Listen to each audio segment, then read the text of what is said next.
Minutes past the hour of 7, and that means it is time for your favorite show, my favorite show, the show, The Daily Grind. Beautiful Tuesday evening, but these days I can't even tell when the evening begins. The sun is out at 6 p.m. and I don't know where to begin. But of course, as it is The Daily Grind and it is 7 o'clock, it means that it is time for me to interview a local entrepreneur, a local business owner.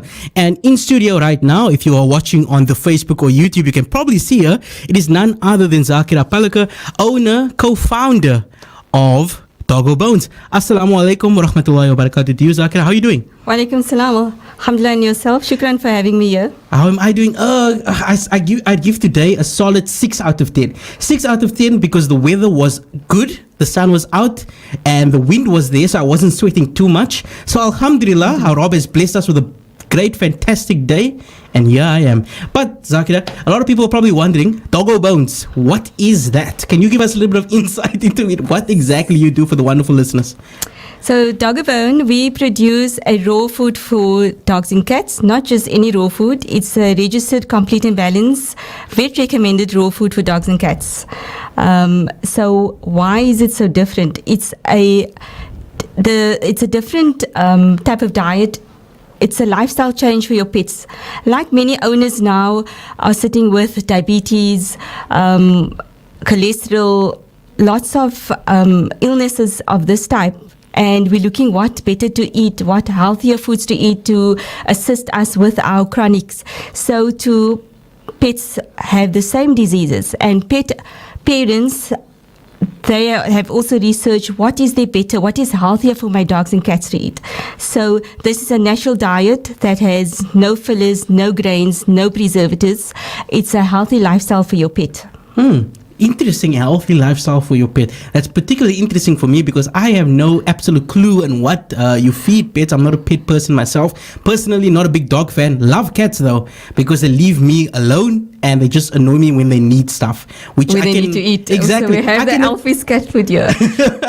I can appreciate that coming from my household, just waking up and just nagging for food. But I can appreciate that. But I'm not a big dog fan. But I'm a little bit curious here, and I have to ask because I'm way more curious on how this all began. Because in our community, of course, when you start selling stuff, it's always conventional things that you sell. True. It's not really going into this field. So I'm curious as to where this all began from that perspective. But also, how did you guys actually adapt to this market? I'm just curious. So it spanned back when I got married. My husband always had dogs. I was very fearful for dogs, I must admit. But thankfully through this business, I've overcome my fear for dogs. So my husband comes from the meat background and we always had butchers. But he loved dogs. And to have 4 bulbuls in your yard, you must know what your yard will look like with heaps of poo. And when he comes home, I would say he needs to clean the yard first before he gets supper. And then he went to research what is there better to feed my dogs to bring down this poo. Dogs' poo can't be so huge and smelly and, and he stumbled on this diet called the BARF diet. So it's a raw diet. And he contacted a company in America, BARF World. He spoke to the owner, Rob Miller, and he wanted to import the product in 2005. And the owner told him, Abdul, make the product. He says, but I'm a butcher man. I don't know how to make it. He says, I will teach you. And so he mentored Abdul and he introduced him to their animal nutritionist, Dr. Richard Patton, who's still very much involved in our formulation and meals. And that took off. And then he was just doing it part-time for him and a few friends. And in 2013, I was watching this part-time hustle and I approached him and I said, why don't we do this full-time? Leave the butcher. And he said, no, we won't survive. We have 4 kids. I said, we will. And I normally go help out at the butcher and I just said, no, I'm going to look for a job. I can't help you. And then one day he came home and said, I closed the butcher. Now what? I said, yeah, we're going to get premises. We're going to get this going. Yes. And not looking back from 2013. Alhamdulillah. This is a very intriguing story because usually we get on the individual like your husband that usually comes and he says, yes, my wife motivated me. But alhamdulillah, now we finally have the wife, the supportive wife that is here. No, he tells the kids that I now forgot you. He's actually sent a message to on our YouTube saying, my beloved, we are so proud of you from your hubby and kids. Oh, it's sweet. So yeah, So you guys are always supporting each other. I love that, by the way. it's not easy working with your spouse, I must admit, but I can only we imagine. have the same vision. Yes. And alhamdulillah, so we have differentiated our roles, and that works. Okay. There's a question here from 5363 is asking, can we ask questions? Send through your questions. I'm not going to ask them now in this segment because you're just doing an introduction, but maybe after the break we can do that. Now, Zakira, I have a question here in regards to this, because now you've mentioned that essentially your family worked in the butcher industry. Yes. And now you're transitioning into dog food, which is two completely different things. I mean, one you're serving for human beings, here you're serving for dogs. And I'm just curious as to that transition. Was it extremely hard? Because I know your husband basically had some semblance of what he was doing. However, operating in the industry is something entirely different from just doing it as a side hobby. I want to just know how that all worked out. So we quickly had to learn a lot about the pet industry, and also the meat industry didn't go to waste. So we used a lot of his expertise. Being in the butcher, he knows how to handle meat, what types of meat, and where to source good meat. So that really helped in our business, and that transitioned. So if I can just pick up this roll to the camera, and then people can see. Okay, so it's in a chub roll. Our meals is packed in a 500-gram chub roll, and so like a salami, you see. So we've still incorporated some of our meat background expertise into this, and we also do like a dry sausage for dogs. So this in the meat industry, you would also have dry sausage, biltong, and it's snacks for dogs. Oh wow!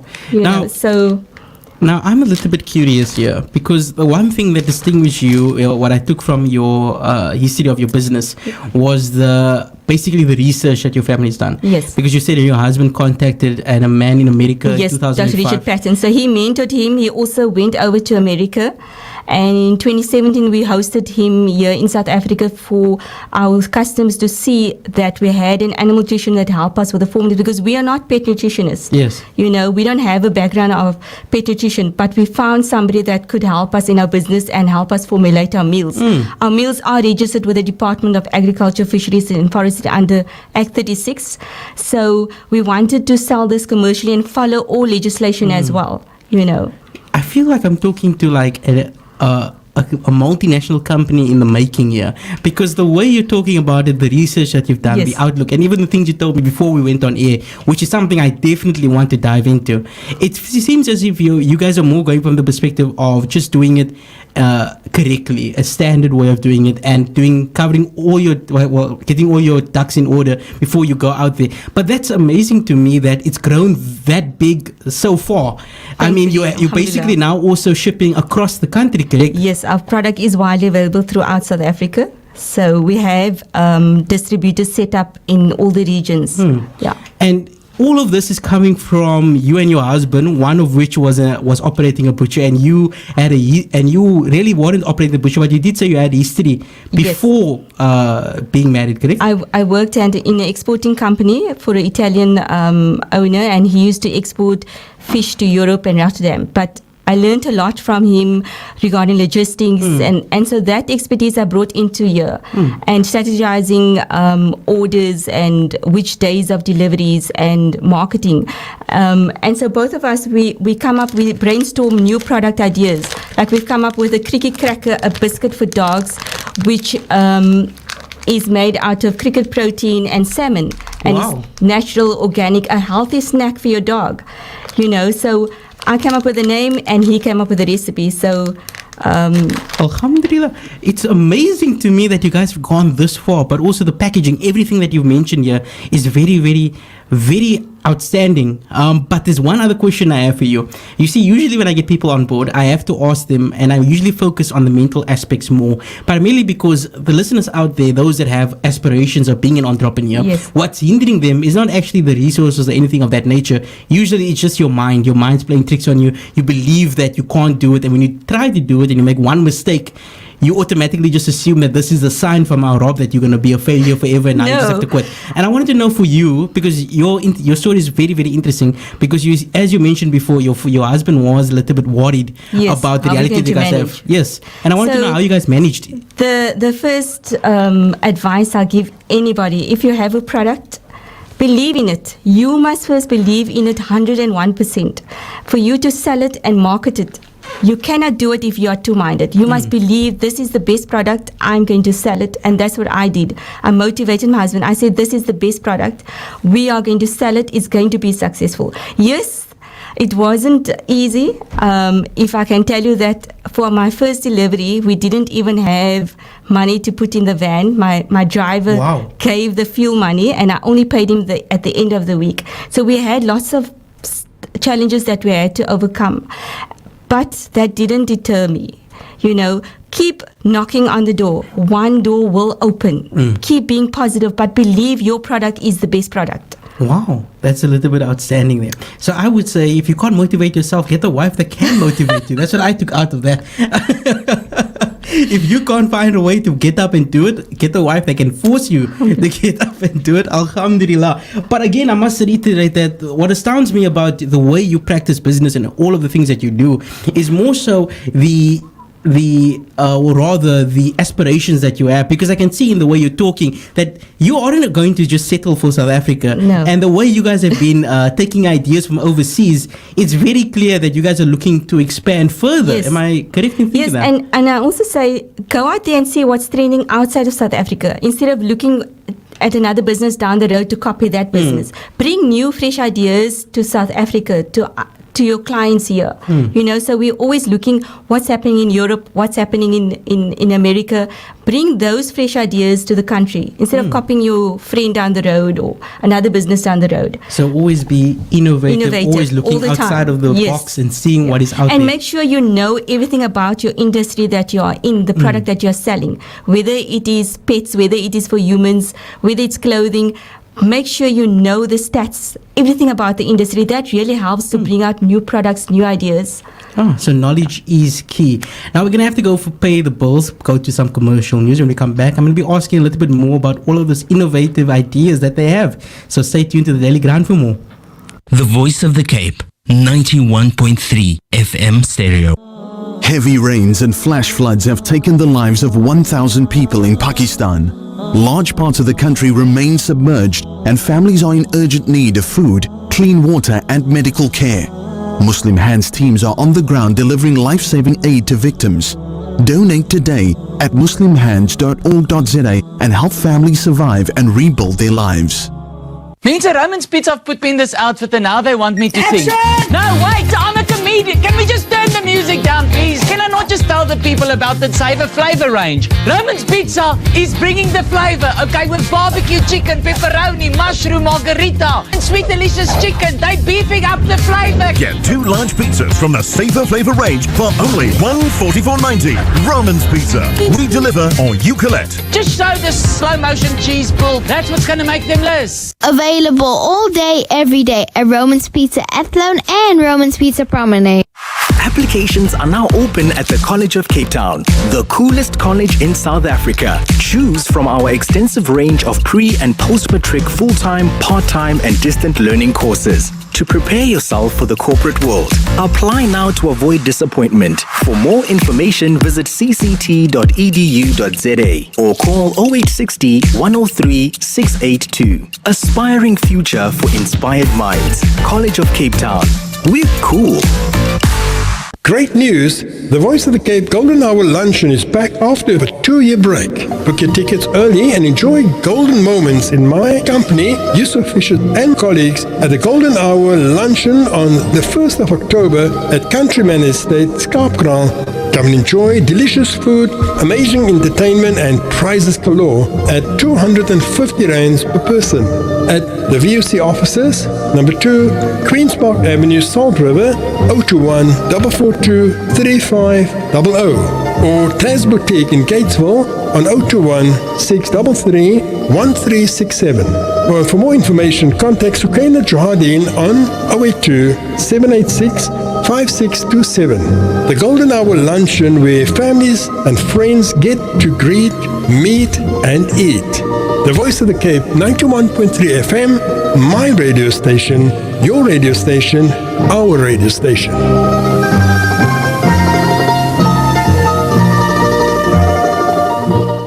Tickets for the Golden Hour Luncheon 2022 are sold out. The Voice of the Cape wishes to convey their thanks to you, the listener, for your generous support.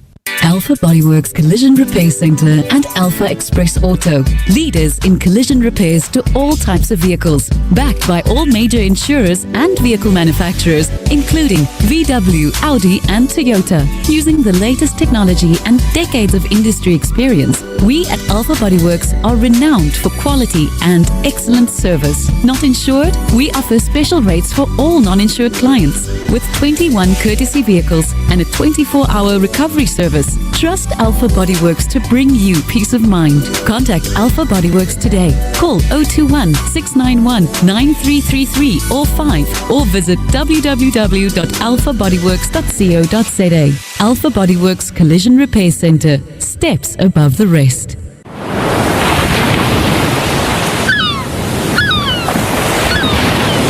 My radio station, your radio station, our radio station. 91.3 FM and 95.8 FM stereo. The Daily Grind.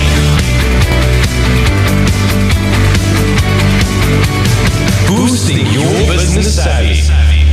Assalamu alaikum and welcome back, of course, to the Daily Grind. Before the break, we were talking to Zakira Palekar, owner or co-founder of Doggobones, and she's still here with us. She hasn't left, she hasn't gone anywhere. And before the break, she was telling us about being innovative, to take care of what is in the market, in the industry, and to adapt and also change your product in accordance with what you see overseas. Don't try to copy your next door neighbor, try to better yourself.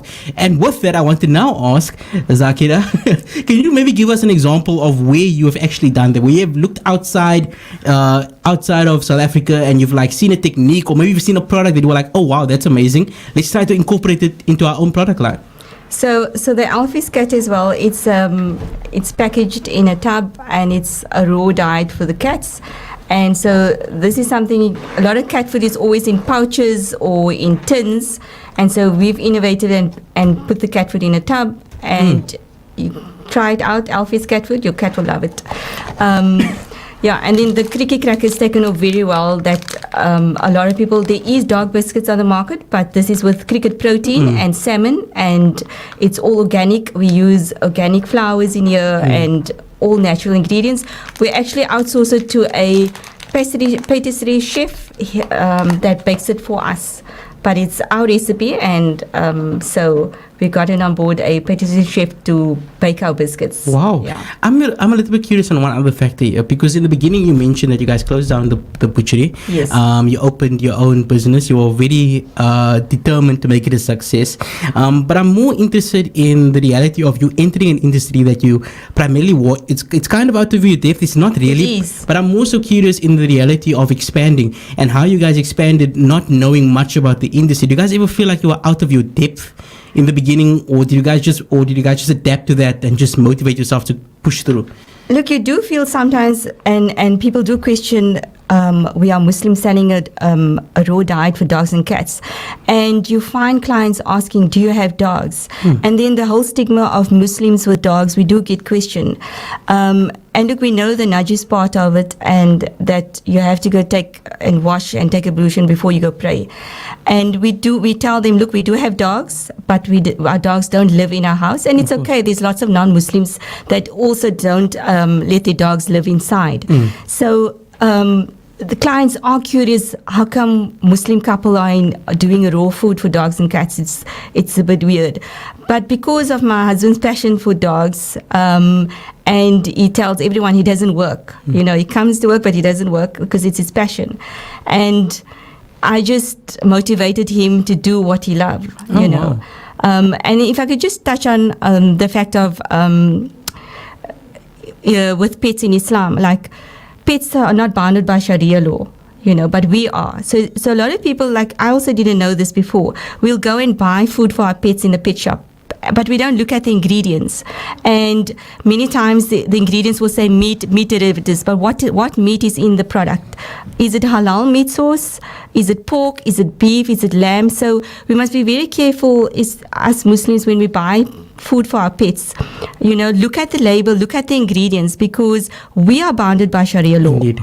And we are not allowed to trade in any non-halal ingredients or non-halal products. So that will compromise you as a Muslim if you're buying products for your pets that has non-halal ingredients in it.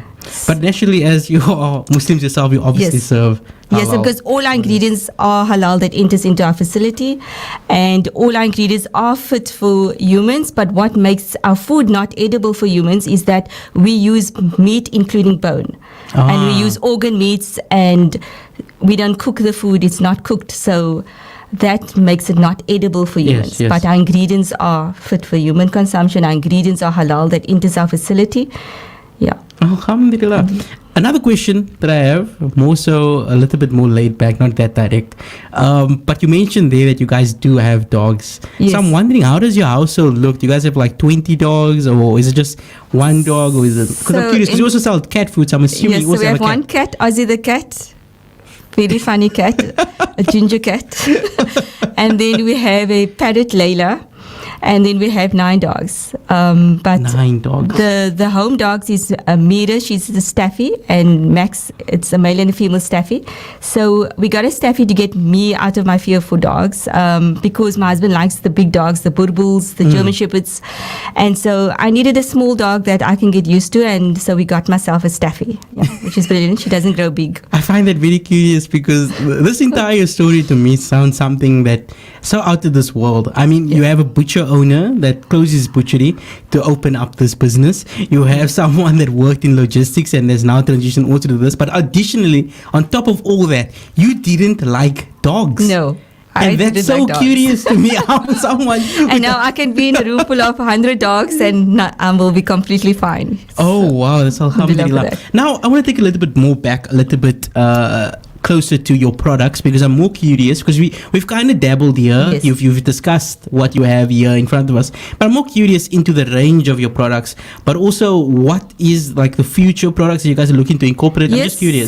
So we have quite a huge range. Besides offering the meals, we have a whole range of treats and whole foods. Whole foods would be like your chicken necks. Your clients like to feed that as a treat.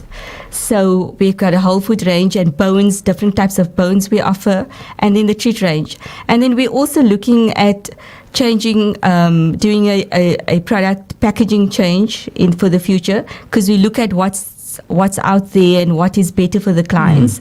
And like I mentioned as well, we came up with the Doggobone Classic Minis. It's mini sausages for dogs, which they love as a treat, So we're constantly adding new things to our product line. We have about 15 different meals for dogs, and we have 4 different cat meals. So we've got the Alfie's Original, and then we have an Alfie's Rabbit meal. Yes. Then we have an Alfie's Fish and Chicken meal. It's taken off quite well. So I can only imagine. They sound delicious. I just have to say, first of all, when you mentioned in the beginning, I believe you have there a salmon. Yes, and we have salmon biltong for cats and dogs. These are things that I can't afford. What? Salmon biltong? That sounds... Yeah, it's quite delicious. And you can also eat it because it's... Oh, I can eat it. Yeah, it's edible. So the owner can have a treat while he's treating his dog and cat. Nothing will happen to you. Alhamdulillah, that's wonderful. Now, in relation to how your business operates, you guys don't have a main store, correct? You guys usually work as a supplier. Yeah, no. So we have a factory, and we supply all the vets, the pet shops, and we also have a line of independent distributors that work from home. So they have to sign a contract and they have to undergo product training. So there's an application that we open once a year. So we don't saturate the market by having so many distributors in one area. Oh, okay. So that's very interesting, that product training and all that. Yes. That's very interesting there, because so you guys are very, very much over your brand. Yes, we are. Because usually companies only have like product training when they are very specific about how their brand has to be handled, and they're very secure and about it's very it. important how to source the product. So that gets all done in the product training. Even our pet shops and vet stores, we train the staff to give them knowledge of our product, and so that they can part that knowledge to their customers, because we don't sell direct to the public. Yes. We only sell to pet shops and vets. Was it always like that, or was it a recent change after you guys have grown a little bit? In 2014, we were supplying direct and the trade, and it became a bit hectic. So we had to decide whether we want to be where we want to be, and we decided to concentrate on manufacturing and producing, and then as well as just supplying the vets and the pet shops, because we can't be by everybody 9 o'clock in the morning. Yeah, I'm a little bit curious about that there, because you mentioned there that you had a couple of issues there when you did both models. So in the beginning it was, and I think that is 2014, 2015, where clients would not be home, and my driver would say, I'm waiting outside to deliver, and the client would text me, tell him to give it to the neighbor, and the neighbor would have so it just didn't work with our business model. Yeah, it's kind of unprofessional to act like that. But I'm also a little bit curious about this.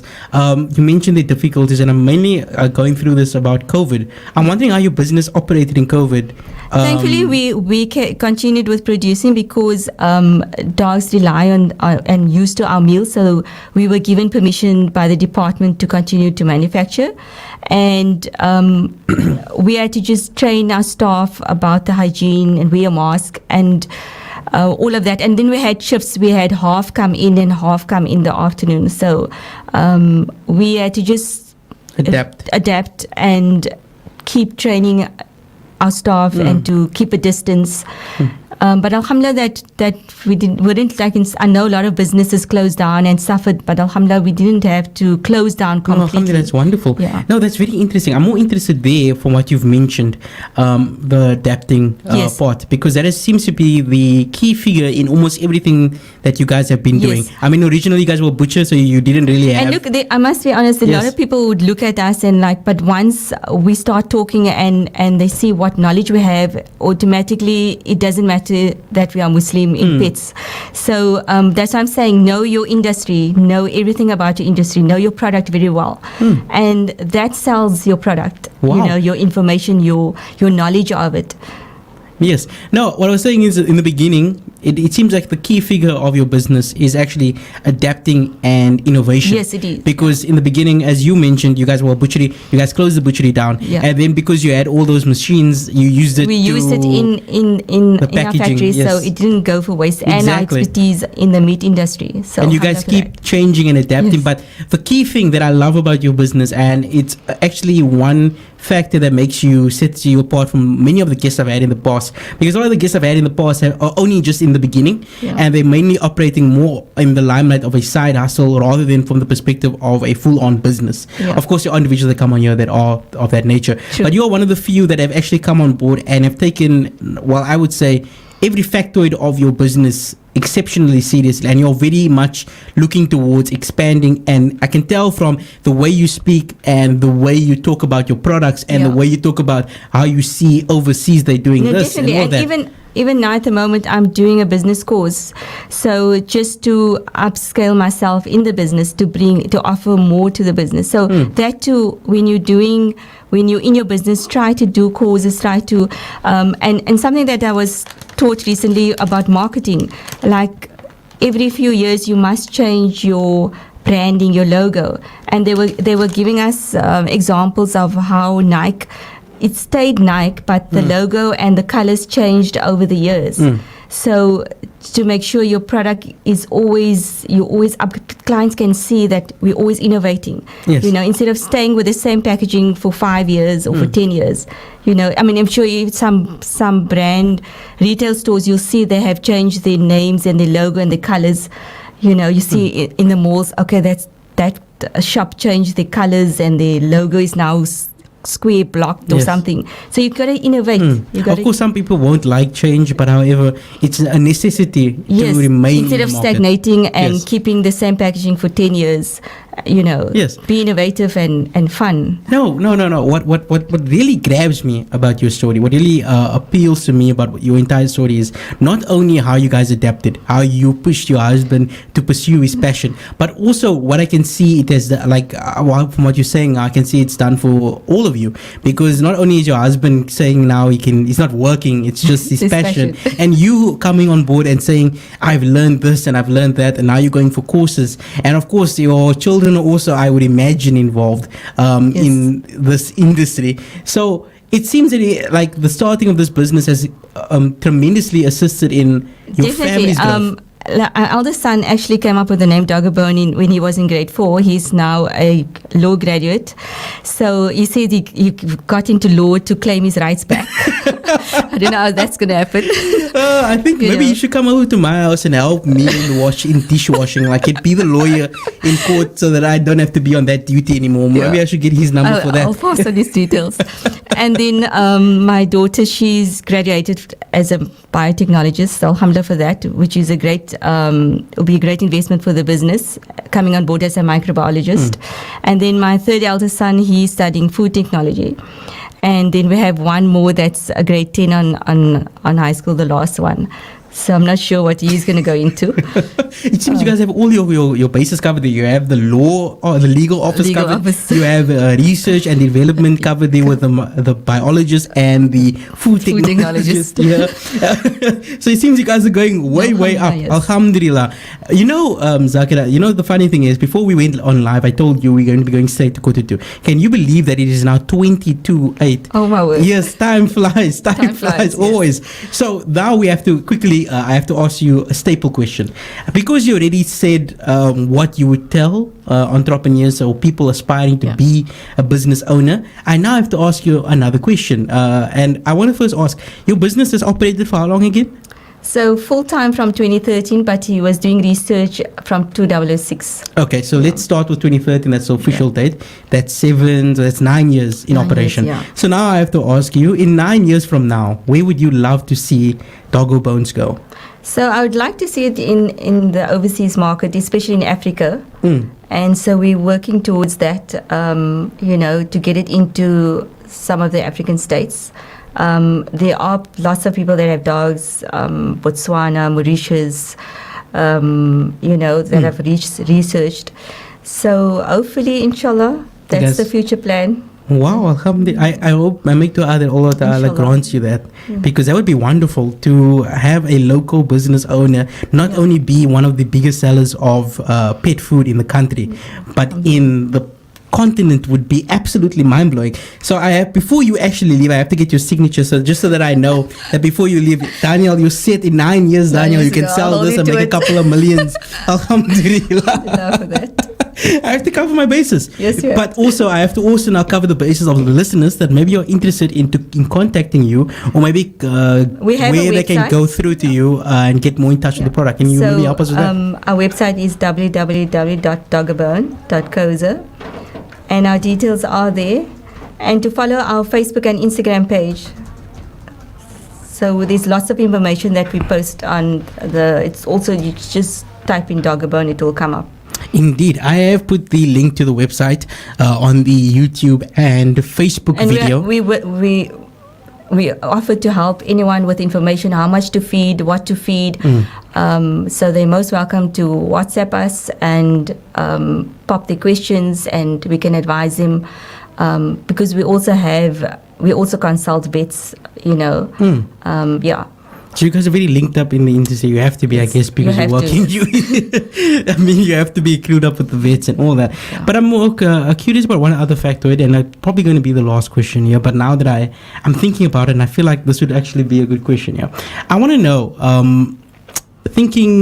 let's start this from a different perspective, because you see, usually I get people on board that were hesitant to become entrepreneurs. Yes. And then I always ask them, okay, what would your words of advice be to the listeners? What would your words of advice be to somebody out there that's listening and maybe wants to start something? But you see, that wouldn't work here, primarily because you were very excited and you wanted to get this thing going. I mean, you are basically the driving force for Doggobones existing. Yeah. So now I have to think of a way to ask this question, because it's a different perspective. Let's think of this. Let's ask it like this. If you, right now out there are individuals that are sitting at home that have a hobby, as your husband did once before, and they are doing it on their side. They're doing it every weekend, maybe even every day after work. They're having a little bit of a hobby, and they think to themselves, you know what? I can do this professionally. I can be something, and I can do it with a passion, and I can love what I'm doing. But what stops them, of course, is the fear. But now you are somebody that is outside of that realm, because you were the one pushing someone to go do it. So I'm going to be asking you, what would your words of advice be to those individuals? You can do it. You have to be positive. There's nothing that one can do, and even in any industry, you can do it. You have to put your mind to it. I was at a breakfast not too long ago, and they had a fantastic speaker there. And she says, these voices every day. She asked the ladies, how many of you changed your jackets today or your outfit? That voice was telling you, I don't look good enough. No, the jacket doesn't look good. Just tell your brain, wear the jacket and say, I look fantastic and I love what I'm wearing. So the same goes for whatever product. If it doesn't work out, it doesn't mean that you're a failure. Failure is actually good. Take it in a positive. Even critics that we tell all the clients, we take critics very positively. We don't take it in as a negative. We help us grow our business. So even if you tried that product or you tried whatever you want to do and doesn't work, pick yourself up, try something else. Don't be negative. You can do it. Any industry, women, men, whatever. There's no restriction. You can do it. You have to tell yourself, and that's what I'm saying. In the beginning, I said you have to believe 101% my product's the best product. That's your best selling Alhamdulillah. Or if you can't do any of that, get a wife that can motivate you to believe everything that was just said, and she can push you to actually just grow up here and start doing it. That's essentially what you need to do. I have so much. I love this, because again, every time it's the husband that comes on, and he comes on and he says, I really push him. You can tell you. I will tell him I want a new product. Come what may, you have to make sure we have a new product launch. Even with one distributor, we were not sure when we had to go out of Cape Town, and I said to him, I booked the ticket, we're going. He said, but what if the customer doesn't sign up? We're going to waste the ticket. I said, they will sign up. We are going. And they did. Alhamdulillah. Anyway, Zakira, shukran so I want to say to you, shukran so much for coming on board.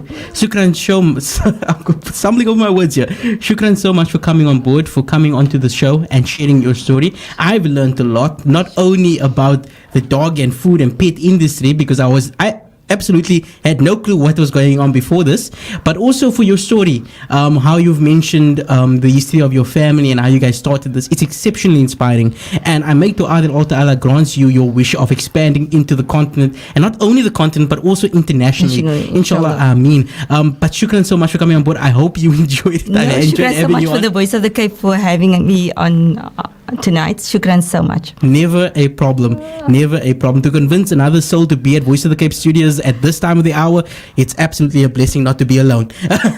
But speaking of not being alone, I say shukran to everybody listening, everybody watching on Facebook and YouTube. Shukran so much for coming on board. We're going to have to now go for a break in the show, but tune in next week for more of the Daily Grind, so stay tuned. Assalamu alaikum. The Voice of the Cape, 91.3 FM stereo.